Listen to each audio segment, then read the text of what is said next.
tanggal 28 November 2023 kan selesai semuanya ini yang honorer ini. Nah, mereka akan diangkat menjadi PNS atau P3K atau P3K paruh waktu. Saya Pak mau tanya, ini jadi nggak diangkat mereka? Atau mereka jadi direncanakan untuk diangkat tahun ini apa enggak? Karena kabar ini sudah tersiar, kalau nggak diangkat apakah mau dihapus? Ini menjadi persoalan. Apakah biar tetap honorer? Dan saya mengabarkan semoga mereka diangkat semua yang 2.355.092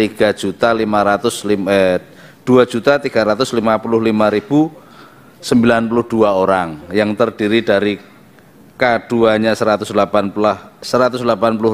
sekian dan non ASN yang umum 2.175.000 sekian.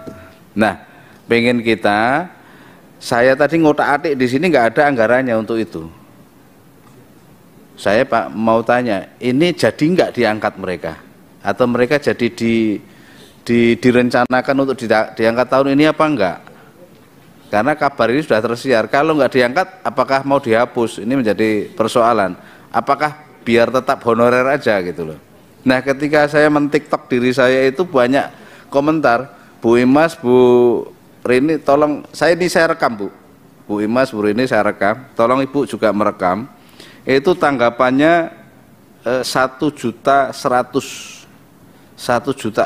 tanggapan Pak. Artinya memang ini hal yang menjadi populer di masyarakat dan menjadi kebutuhan masyarakat. Sebagian saya bacakan Pak, saya dari komentar mereka, saya dari kecil sampai mau lulus kuliah, ibu saya nggak diangkat-angkat. Ini berarti sudah berapa puluh tahun itu. Bagaimana K2 yang belum S1? Payung hukumnya apa? Ini mohon. Nasib honorer yang di lembaga madrasah swasta, itu yang banyak sekali Pak. Yang sudah ujian dan lulus tapi belum dapat formasi, bagaimana Pak?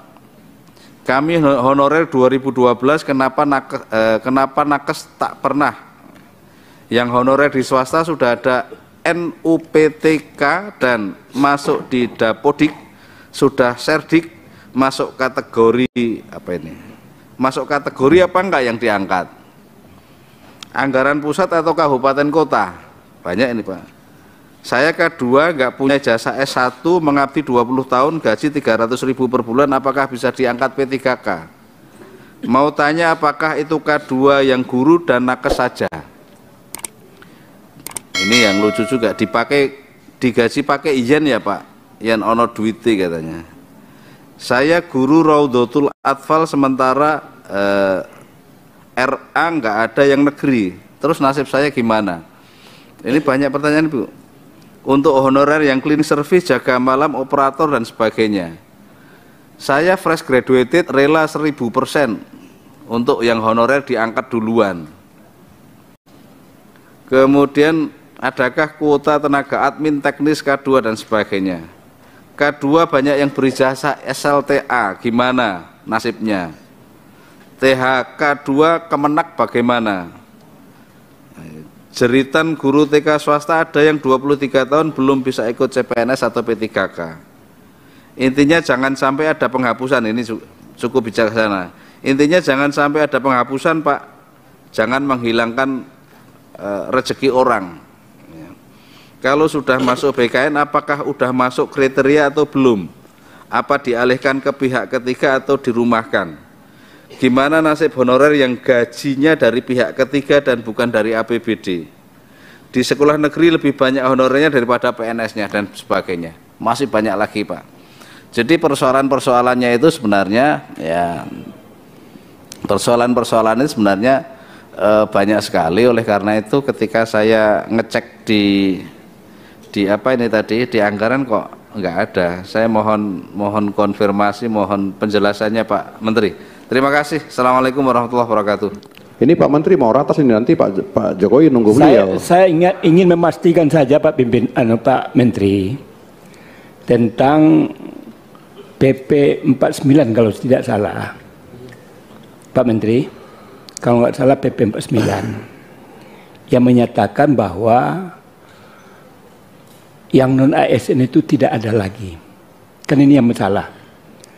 Jadi bagaimana sikap pemerintah bersama DPR terhadap hal itu. Padahal kemarin-kemarin ini kita sudah menjanjikan tidak ada namanya PHK massal, tidak ada pengurangan kesejahteraan, tidak ada penggelembungan anggaran.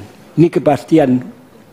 Kalau dia sudah aman sampai Desember 2024, bagi saya tidak masalah. Ini karena viral nih, kita RDP ini terbuka. Tolong dijelaskan nih Pak Menteri. Terima kasih. Baik Pak sekalian, sampai November besok tidak boleh lagi ada memasukkan data baru. Tidak boleh ada. Tapi proses auditnya kan sampai November tidak bisa selesai. Sama perbaikan lain-lain. Maka proses data dan lain masuk sampai bulan tahun depan. Tetapi meskipun sudah masuk, nanti dia masuk dalam afirmasi kategori tertentu, jika ditemukan dia tidak masuk tapi dinaikkan, otomatis akan di take down. Jika nanti auditnya mereka namanya tidak masuk dari nama yang dimaksud. Kira-kira gitu. Oke. Ya, sebenarnya Bapak sudah merumuskan di RUU ASN sangat baik. Jadi saya kira itu bisa jadi apa? Iya, nanti kan ada kategori, Bapak Ibu sudah menyiapkan kategori penuh waktu dan paruh waktu, ya, sehingga masuk di situ. Masih ada pimpinan Pak Gaus. Ya. Halo langsung. Jadi siap pimpinan, karena ini memang ini Bapak lihat di atas nih banyak orang dan ini didengar oleh semua dari Sabang sampai Merauke Pak. Yang mereka inginkan adalah kenyamanan dia. Bahwa dia dijamin tidak akan di PHK sampai dengan itu. Izin Pak Ketua. Ya, silakan Pak. Ya. Kami sudah mengeluarkan SE kepada seluruh kementerian lembaga, SE nomor 1527. Dengan SE ini, seluruh Pemda dan DPRD boleh menganggarkan di tahun 2024. Paralel dengan ini, sambil nunggu RUU ASN disahkan, PP-nya nanti kita buat. Sehingga dengan demikian, dengan SE kami sesungguhnya, kepala daerah tidak perlu khawatir lagi untuk menganggarkan di dalam perencanaan bersama DPR yang sekarang sedang berlangsung.